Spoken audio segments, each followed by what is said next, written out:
يستعد المنتخب الوطني الجزائري للدخول في تربص تحضيري بمركز سيدي موسى تحسبا لمباراتي أوغندا وتنزانيا في إطار تصفيات كأس إفريقيا 2023، حيث يترقب الشارع الرياضي الكروي بشغف كبير القائمة المعنية بهاتين الموقعتين. التفاصيل أكثر في ورقة الزميلة أم كلثوم بن زايد.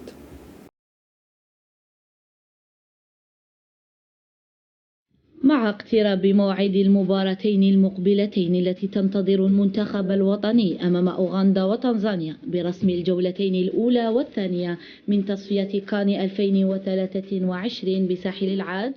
تتوجه الأنظار صوب القائمة التي من المنتظر أن يعلن عنها الناخب الوطني جمال بلماضي تحسبا للدخول في التربص الذي يسبق اللقاءين المقبلين. القائمة المثيرة للجدل في كل مرة، حتى وإن احتفظت بجل الأسماء المتعودة على تشكيل القوام الأساسي للمنتخب،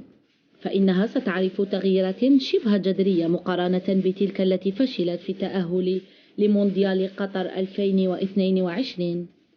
أسماء جديدة وأخرى لا يمكن الاستغناء عنها. الكوتش بلماضي المعروف بحبه للاستقرار يستعد للاستفادة من خدمات محمد أمين عمورة باعتباره المهاجم الأكثر جاهزية حاليا بعد عودته القوية في الأسابيع الأخيرة والمستويات الجيدة التي يقدمها في الدوري السويسري وتتويجه بطلا لكأس سويسرا. آدم زرقان ومحمد أمين توغاي هما أيضا مرشحان بقوة للعودة لصفوف الخضر،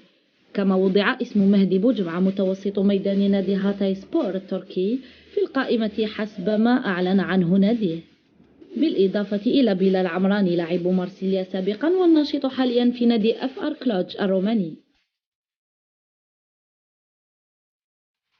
جمال بلماضي الساعي إلى طي صفحة الماضي والتفكير في المستقبل يتجه نحو إحداث تغييرات بصفة تدريجية من خلال ضخ دماء جديدة بغية إعادة إحياء روح المجموعة والعودة إلى سكة الانتصارات، خاصة أن جل العناصر الحالية تجاوز عمرهم 30 ويتجهون نحو الاعتزال في صورة متوسط الميدان عدلان قديورة والحارس رئيس وهب بولحي، بالإضافة إلى جمال بالعمري وبغداد بنجاح الذي تراجع مستواه بشكل رهيب وبات خارج حسابات بلماضي.